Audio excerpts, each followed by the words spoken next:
Et le livre du jour, c'est le livre du docteur René Bokobza, Quo Vadis, où vas-tu humanité? C'est un essai qui parle de beaucoup de choses, de l'évolution du monde, de l'humanité et du cerveau humain. Docteur René Bokobza, bonjour. Bonjour Philippe David. Bienvenue sur Sud Radio, vous êtes médecin radiologue depuis 1977. Exactement. Et qu'est-ce qui vous a donné l'envie d'écrire ce livre, Quo Vadis? Eh bien, de par mon métier, médecin radiologue, j'ai été continuellement confronté d'une part à la condition humaine, de par mon métier de médecin, et d'autre part aux sciences les plus pointues grâce à mon métier de radiologue, parce que la radiologie, l'imagerie médicale, s'appuie énormément sur les sciences, même les plus pointues. On utilise par exemple des IRM qui font appel à la mécanique quantique pour fonctionner. Donc j'ai constamment pu faire le lien entre l'homme d'un côté et les sciences de l'autre. Alors très tôt, j'ai eu l'idée qu'il devait y avoir un lien d'information, un échange d'informations entre l'univers et l'homme, mais sans absolument aucun moyen de l'étayer. Avant de parler de votre livre, vous m'avez inspiré une question. Allez-y. Vous êtes radiologue, je le rappelle, depuis 1977. Si je ne m'abuse, en 1977, il n'y avait que les rayons X, peut-être l'échographie. Sont arrivés le scanner, l'IRM, le TEP scan. Ça a été une révolution dans votre métier, non ? Ah, ça a été complètement... on est passé du vieux coucou à hélice au quadriréacteur ou au biréacteur qui traverse la moitié de la planète. C'est exactement ça. C'est une profonde mutation qui a complètement révolutionné l'imagerie médicale et la médecine tout entière. Parce que maintenant, dans beaucoup de domaines médicaux, on arrive à voir à l'intérieur du corps sans même le toucher, sans même l'ouvrir. Donc, en particulier pour le cerveau, dont on va parler tout à l'heure. Et c'est pratiquement magique de pouvoir voir un cerveau fonctionner sans le toucher. Ça, c'est quand même extraordinaire. Alors, dans l'introduction de votre livre, vous écrivez, je vous cite, à tous les niveaux de civilisation, depuis les temps les plus reculés, l'une des préoccupations fondamentales de l'homme a été la recherche de ses origines. Quelles origines? Les origines de l'humanité ou les origines familiales ou plus loin? Non, je parle des origines de l'univers carrément, qui conditionnent tout le reste, puisque nous sommes tous descendants de ce premier instant qu'on appelle le Big Bang. On va en parler du Big Bang. On va en parler. Il s'agit bien des origines les plus lointaines. Actuellement, on peut constater un retour sur origine à tous les niveaux. On peut partir de l'enfant né sous X ou adopté ou abandonné, qui n'a de cesse tous les matins de se demander qui sont ses parents biologiques, donc il a besoin de ses origines, alors que normalement, il devrait pouvoir vivre sa vie normalement, puisque son métier, sa famille, son travail n'en dépendent pas, mais lui, pour se construire, pour se stabiliser, il a besoin de connaître ses origines. L'histoire est une science entièrement tournée vers le passé. Elle est passionnante et elle passionne tout le monde. Et pourtant, elle n'est que tournée vers le passé. Les paléontologues, les archéologues ne font qu'essayer de reconstituer le passé de l'humanité. Les biologistes essayent de reconstituer les origines de la vie sur Terre. Les astronomes essayent de reconstituer les origines de l'univers à tous les stades, à tous les niveaux. Il y a une remontée irrésistible vers les origines et j'en ai fait le cœur de mon propos. Absolument. Alors, docteur René Bokobza, tout commence avec le Big Bang. Le Big Bang, c'est quoi? Et qu'est-ce qu'il y avait avant? Vous en parlez dans votre livre. Alors, le Big Bang, c'est actuellement là, il y a une théorie qui explique l'univers tout entier qui rend compte de multiples résultats d'expérience qui confortent cette théorie. Mais elle bute toujours sur justement ce fameux instant initial, le Big Bang, qui garde tout son mystère. Donc on ne sait pas ce qu'est le Big Bang, simplement, vu que l'univers ne fait que s'étendre dans toutes les directions de plus en plus vite, un peu comme un film qu'on repasse à l'envers, on s'aperçoit que petit à petit, les galaxies, les étoiles se rapprochent les unes des autres. Et si on remonte de plus en plus, tout finit par se concentrer en un seul point. Donc tout cela découle de la relativité d'Einstein qui a montré que l'univers est en expansion continue Et donc, en remontant le film à l'envers, on arrive à supposer qu'il y a eu un instant zéro, on peut l'appeler comme ça, le Big Bang, mais on ne sait pas du tout encore. C'est un grand mystère parce qu'on ne peut pas l'expliquer encore. Peut-être qu'on y arrivera un jour. Pour vous, il y a 3 arbres. L'arbre de la matière sur Terre, celui du vivant de Darwin et celui des civilisations qu'on peut superposer à l'échelle près. Expliquez-nous. C'est-à-dire qu'on part toujours dans les différents paradigmes, que ce soit le paradigme de la matière, le paradigme de la vie, le paradigme de l'humanité. On part toujours d'un élément simple, l'atome pour la matière, la cellule pour la vie, l'homme pour l'humanité. Et en partant de ces éléments simples, dans chacun de ces domaines, on va vers de plus en plus de complexité. La matière a évolué pour donner des corps célestes, puis des étoiles, puis des planètes, puis des galaxies, etc., etc. La cellule vivante a donné toutes les espèces vivantes que l'on connaît actuellement sur Terre, des plus rudimentaires aux plus compliquées. Et en matière humaine aussi, on est parti de simples tribus cueilleurs-chasseuses de la préhistoire pour arriver à la multiplicité, à la diversité que l'on a actuellement sur la planète. Donc ce sont 3 arbres qui sont superposables. Il y a une tendance à la complexité dans tous les domaines. Vous écrivez qu'il n'y a jamais eu de période de stabilité dans l'univers. Même aujourd'hui, c'est pas stable. Non, ce que je viens de vous dire, c'est que l'univers, depuis cet instant supposé zéro, n'a fait que s'étendre, et cette dynamique existe à tous les niveaux et dans tous les paradigmes qu'on vient d'évoquer. Dans le domaine de la matière, l'univers continue de s'étendre, les galaxies continuent de bouger, de s'éloigner de nous, la vie continue de se multiplier et de se diversifier, et l'humanité, alors elle, n'arrête pas de se complexifier aussi et d'explorer systématiquement toutes les solutions possibles pour évoluer, justement, je dis, dans l'optique de retrouver nos origines, même encore de manière inconsciente.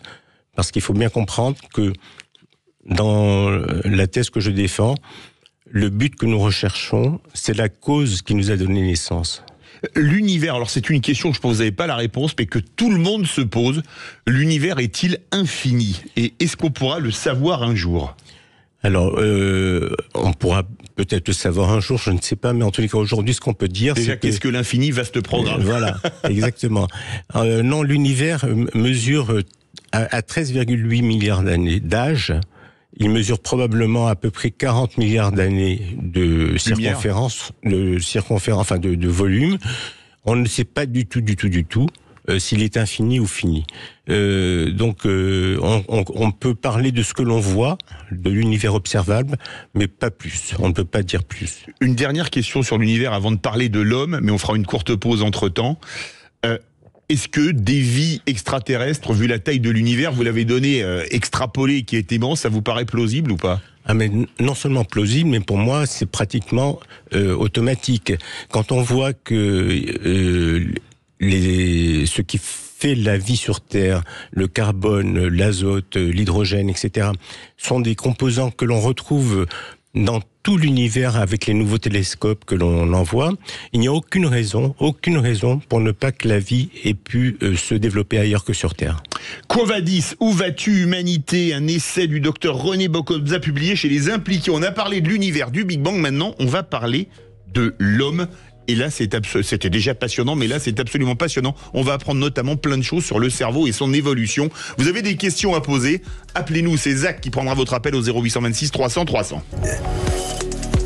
Et le livre du jour, Quo vadis, où vas-tu humanité, du docteur René Bocobza, publié chez Les Impliqués. On était dans l'univers, on revient avec l'homme sur le plancher des vaches. Vous me passerez l'expression, docteur René Bocobza.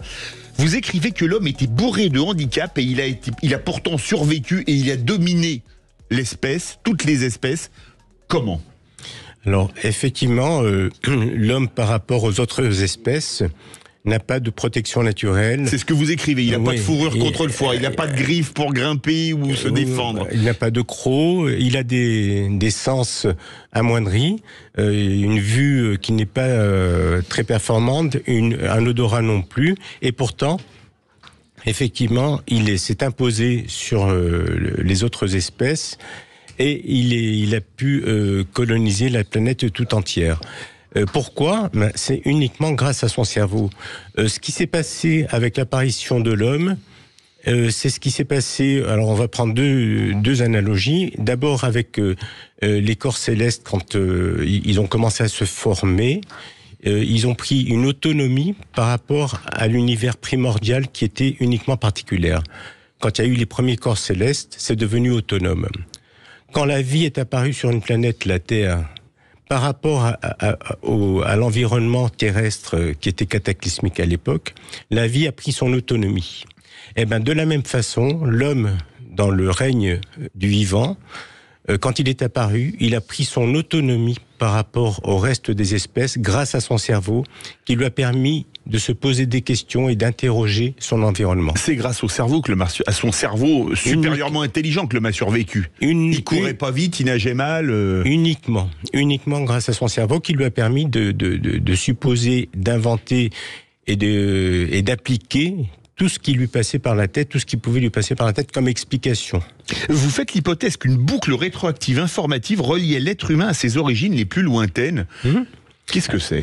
Eh ben, c'est justement que l'information qui était à l'origine, qui était contenue dans le Big Bang et qui n'a fait par la suite que se développer et s'étendre, a fini par engendrer la vie, qui a engendré l'homme, qui lui, par son esprit et ses interrogations sur l'univers, revient à ses origines. C'est une histoire qui part du Big Bang, qui arrive à la vie et à l'homme, et moi, je propose j'affirme qu'à partir de ce moment-là, cette information revient à ses débuts grâce aux interrogations que l'homme pose à l'univers auquel il fait face. Vous parlez justement de la matière. Comment s'est-elle assemblée ?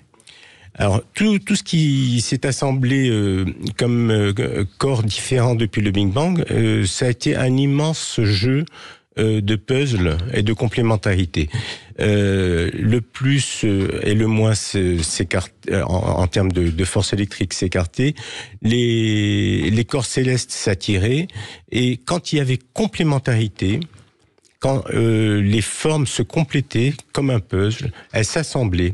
Ce qui fait que quand on a un milieu, c'est un peu technique, mais quand on a un milieu qu'on agite constamment et où à l'intérieur il y a des façons de s'assembler, il y a une auto-organisation qui se fait et apparition de formes de plus en plus complexes. Vous écrivez qu'il y a le rôle du hasard. Le hasard, ça existe dans la science ? Ah oui, le hasard existe à tous les niveaux. Parce qu'à partir du moment où il y a eu éclatement de la matière dans toutes les directions, tout n'a été que hasard, des rencontres hasardeuses, au niveau des atomes, au niveau des particules, au niveau des corps célestes, au niveau... des hasards plutôt heureux. Des hasards qui sont heureux. Alors les hasards malheureux, on n'en a pas de traces parce que les formes qui ont été faites à ce moment-là n'ont pas été adaptées et n'ont pas survécu. Et ça a été valable évidemment également au moment de la vie, puisque la vie se développe grâce à la théorie de Darwin qui est basée entièrement sur le hasard. Alors vous écrivez ensuite longuement sur le cerveau. Comment le cerveau humain est-il apparu et est-ce qu'il a évolué à travers les âges ? Alors, le cerveau d'aujourd'hui est à peu près le même que celui d'il y a 300 000 ans. Ah oui. À quelques exceptions près, il y a le cervelet qui s'est développé, il y a quelques zones du cerveau qui sont un peu globalisées, mais dans l'ensemble, c'est le même cerveau que nous avons depuis que l'homme existe sur Terre. Et il faut savoir que tout vient de ce cerveau.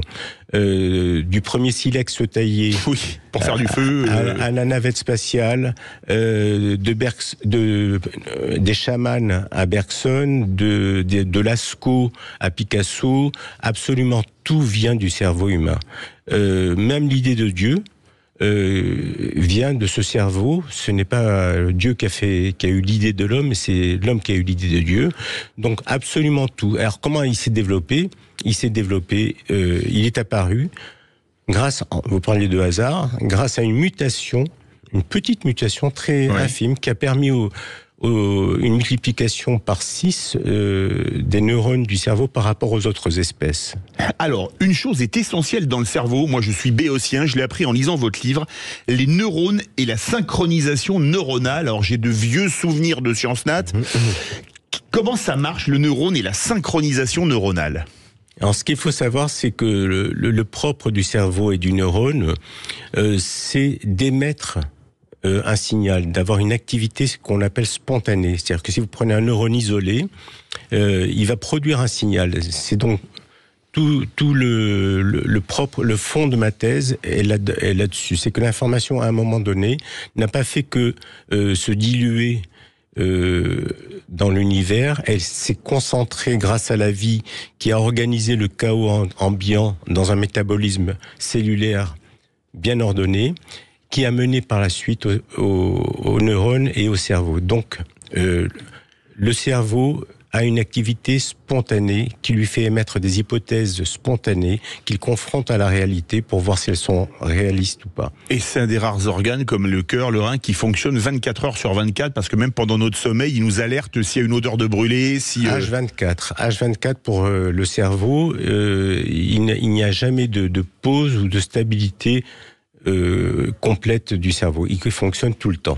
Alors, dans votre livre, il y a un chiffre incroyable. Le cerveau, c'est 86, là je lis parce que c'est les chiffres, 86 milliards de neurones capables de se connecter par 10 000 dendrites à la fois. Alors vous expliquez qu'il y a un ou une dendrite qui cohabite avec 10 fois plus de cellules de soutien. Qu'est-ce que les cellules de soutien ? Vous avez 4 heures. Non, mais c'est simplement que le neurone se distingue des autres cellules du corps humain par le fait qu'il ne se divise pas. Et il a 10 000 dendrites en entrée. Ce sont des entrées, comme dans des entrées de circuits intégrés. Et en sortie, il a un neurone qui peut être très long à l'échelle de l'organisme. Les cellules de soutien, ce sont des cellules gliales qui apportent la nutrition nécessaire au fonctionnement de ces neurones. C'est l'énergie et les aliments des neurones. Enfin, c'est ce qui permet aux neurones de vivre, de fonctionner. Voilà. Donc, si on extrapole cette activité spontanée d'un neurone au cerveau tout entier, on comprend, c'est immensément complexe. Et ça serait trop long, effectivement, 4 heures ne suffirait pas. Oui, et puis il y a d'autres émissions après.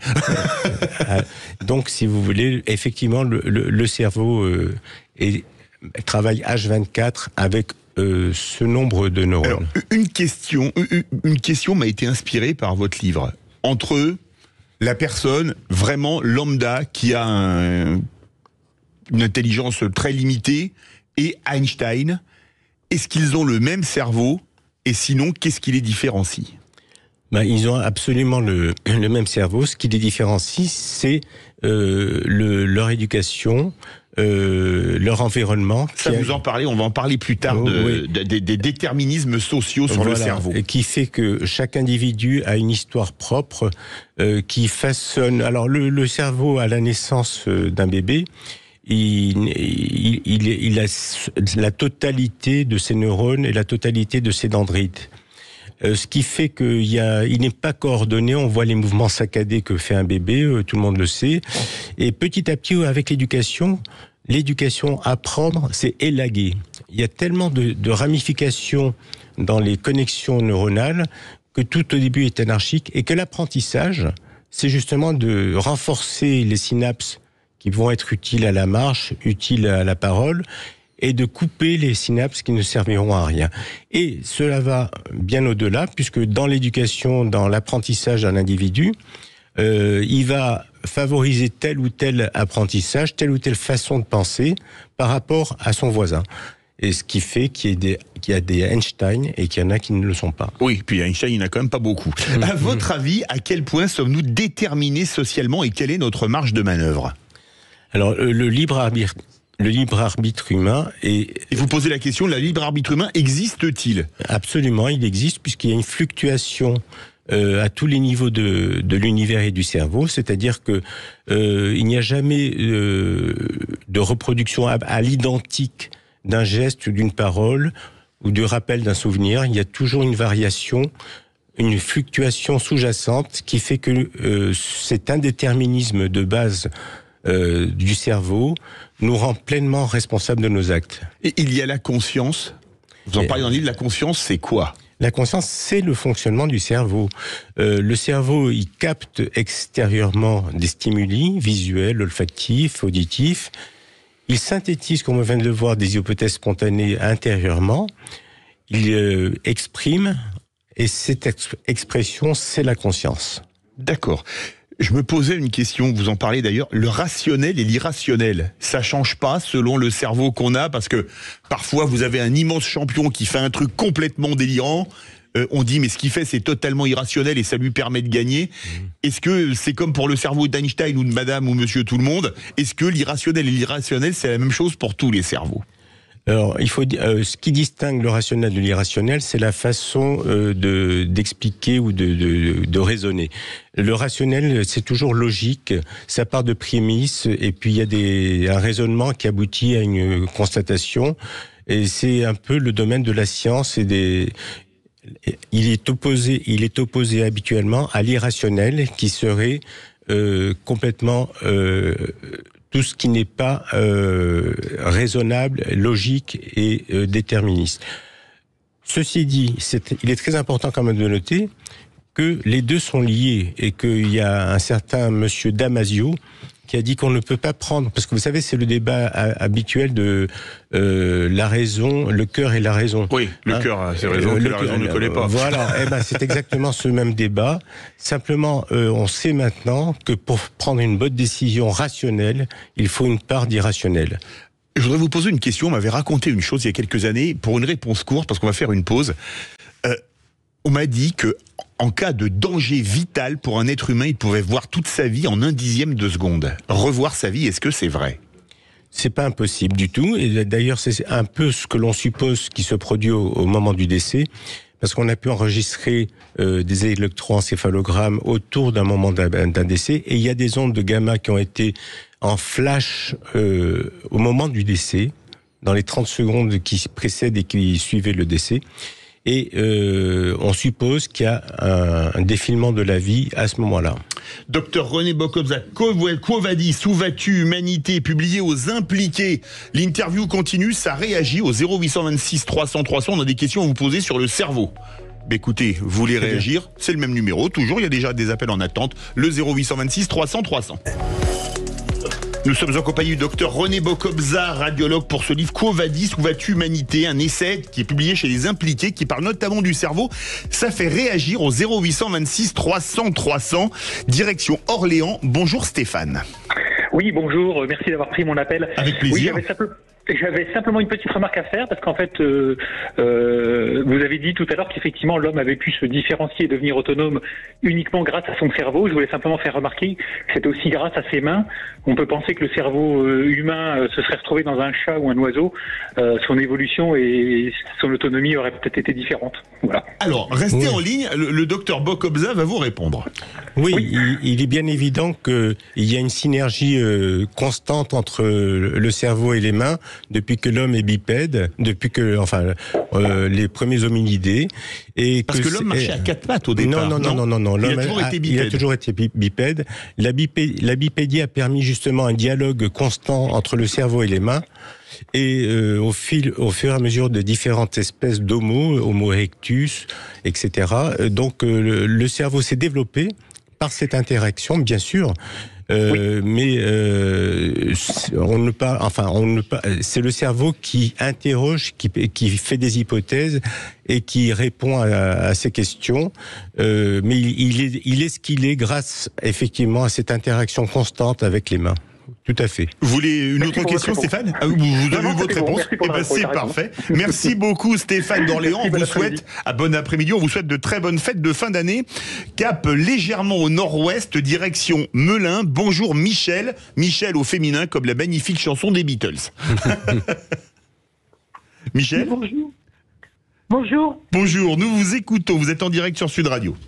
Je vous remercie. Écoutez, on dit le médecin, le spécialiste vient de dire que tous les cerveaux sont les mêmes Et il n'y a que l'environnement et l'éducation qui fait que les cerveaux deviennent différents. Comment se fait-il que les frères et sœurs soient si différents les uns des autres? Ah, bonne question. Docteur René Bocobza. Oui, ben, écoutez, il y a quand même le grand chapitre de la génétique. Hein.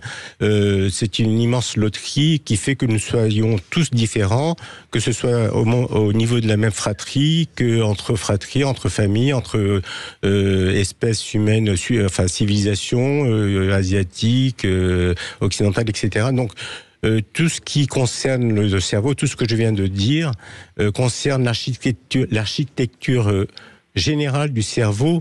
Elle est bien évidemment conditionnée par la génétique pour sa constitution, et puis donc, comme je l'ai dit, par sa précision, par son apprentissage, par son élaboration au fur et à mesure de l'éducation et de sa vie, quoi, de ses interactions avec les autres. Michel, restez avec nous, vous m'avez inspiré une question.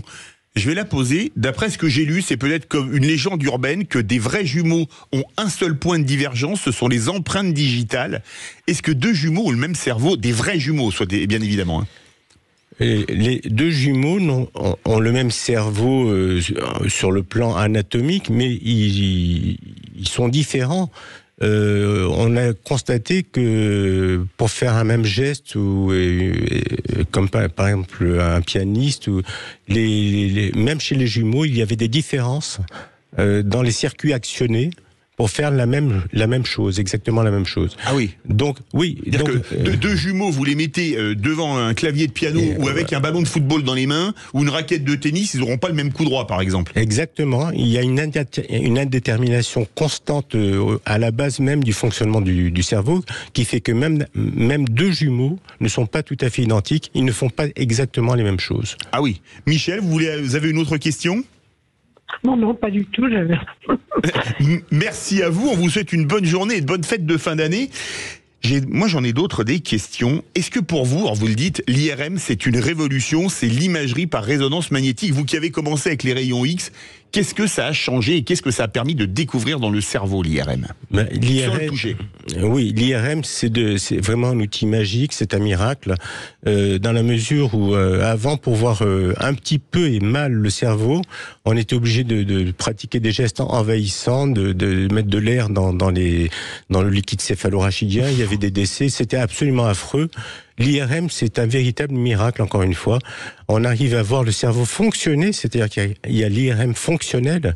La personne est dans le tunnel, on lui demande de penser, de compter, de parler, de penser à un souvenir, et on voit le cerveau le faire, et on arrive à déterminer quelles zones sont activées, lesquelles ne le sont pas, ce qui permet de comprendre infiniment mieux comment le cerveau fonctionne. Est-ce qu'on pourrait imaginer, comme vous connaissez très bien le cerveau, d'avoir un jour un cerveau artificiel, au moins partiellement, pour remplacer une fonction qui ne marche plus ?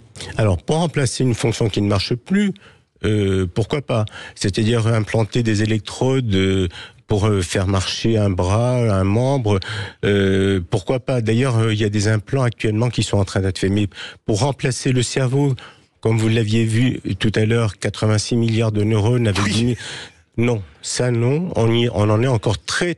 Enfin, c'est quasiment... Enfin, c'est inimaginable. On se rend compte, on se plaint souvent des jeunes qui ne lisent plus parce qu'ils sont tout le temps sur les tablettes à jouer à Candy Crush ou à autre chose. Est-ce que les premières années de la vie sont vitales pour apprendre à faire fonctionner son cerveau? Est-ce que ça change, est-ce que ça change la forme d'intelligence qu'on a après pour le reste de la vie? Absolument. Et donc il faut être très très prudent dans l'utilisation des écrans. Et bon, il y a une partie qui est reconnue étant utile. Dans les écoles, les lycées, il y a des tablettes, mais être polarisé constamment sur une seule source d'information qui n'est pas maîtrisée, c'est très néfaste pour le développement intellectuel personnel. Il y a des études là-dessus ? Oui, il y en a, et je les ai pas en tête, mais oui, il est bien prouvé que une personne qui est constamment scotchée sur son écran n'arrive pas à développer une analyse critique, convenable, ou de réfléchir par soi-même. Vous avez dit dans une interview télévisée où vous parliez de votre livre il y a quelques jours, ChatGPT n'est pas un cerveau. L'intelligence artificielle, c'est pas en concurrence face au cerveau humain? Non, loin de là. Regardez, à l'époque d'Einstein, il n'y avait pas de données, il n'y avait rien du tout. Il n'y avait même pas d'ordinateur, il n'y avait même pas de calculatrice, donc fallait tout faire à la main. On ne connaissait pas le nombre de galaxies, on ne savait rien, et il a écrit des équations qui expliquent l'univers. Aujourd'hui, avec les milliards et les milliards de bits de données que l'on a, vous pouvez les mettre dans n'importe quel algorithme, ChatGPT ou d'autres, ça ne donnera jamais les équations d'Einstein. Donc on est très très loin du cerveau humain. Peut-être qu'un jour ça viendra, je ne sais pas. Ce qu'il y a avec l'intelligence artificielle, c'est que ce sont de très bons algorithmes qui permettent de compiler et de trier une base de données immense et de sortir quelque chose qui a l'air raisonnable. Mais ça n'a rien à voir avec le cerveau.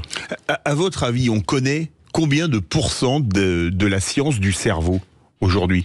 On en connaît 90%, 50%? Non, on peut raisonnablement dire que on connaît quelques dizaines, 10%, mais pas plus. On est très loin de savoir comment le cerveau fonctionne.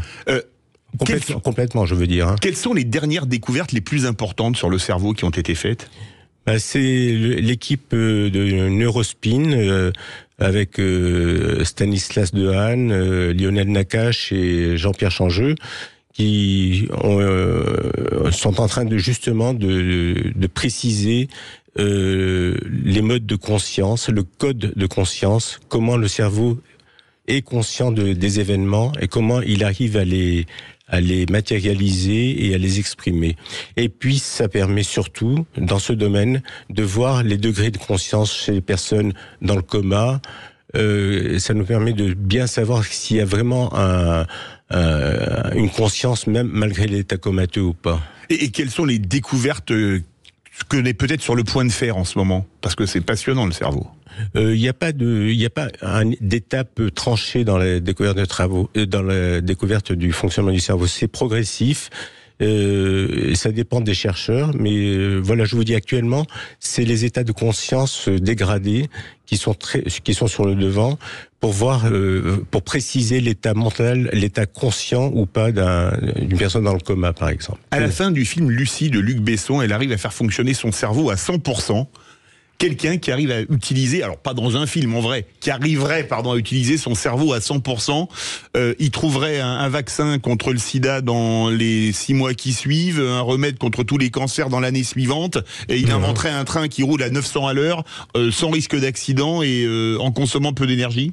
Non, mais non, parce qu'il y a toute une éducation, toute une connaissance préalable à pouvoir supposer de telles performances, mais surtout le cerveau est utilisé à 100% tout le temps pour tous les individus. Il n'y a pas une zone de votre cerveau qui n'est pas utilisée à tout instant. Simplement, il fonctionne souvent, enfin beaucoup, de manière inconsciente. Des fois, vous pensez à un problème, après vous allez vaquer à vos occupations. Et la solution à ce problème vient bien plus tard parce que inconsciemment il a travaillé à votre insu. Mais que quelqu'un puisse d'emblée, parce qu'il ferait travailler son cerveau à 100%, qui trouverait des solutions à des questions importantes, il pourra pas le faire. Merci beaucoup, docteur René Bokobza, auteur de Quo Vadis, Où vas-tu, Humanité, publié chez Les Impliqués.